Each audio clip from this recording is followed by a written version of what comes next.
कळवण तालुक्यातील गोबापूरजवळ भीषण अपघात, एका युवकाचा मृत्यू, दोघे गंभीर जखमी।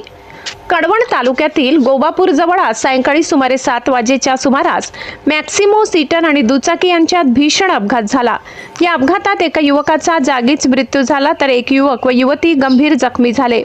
मिळालेल्या प्राथमिक माहितीनुसार दुचाकी क्रमांक MH41 AJ 1759 TVS star city ही नांदुरीकडून कळवणच्या दिशेने येत होती, तर मॅक्सिमो सीटर क्रमांक MH41 M0633 ही गाडी आठंबे येथून नांदुरीच्या दिशेने जात होती। दरम्यान ओव्हरटेक करण्याच्या प्रयत्नात हा भीषण अपघात झाल्याची प्राथमिक माहिती समोर आली आहे।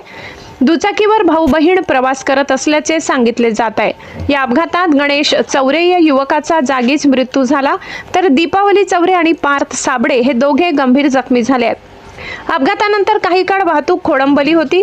घटनेची माहिती मिळताच कळवण पोलीस ठाण्याचे पोलीस निरीक्षक खगेंद्र टेंबेकर यांच्या मार्गदर्शनाखाली मनसाराम बागुल, संदीप बनसिरे, राजेंद्र चौधरी तसेच स्थानिक युवकांनी तात्काळ मदत कार्य सुरू केले। जखमींना तातडीने उपचारासाठी 108 रुग्णवाहिकेचे चालक सचिन राठोड यांनी घटनास्थळी पोहोचून कळवण उपजिल्हा रुग्णालयात दाखल केले।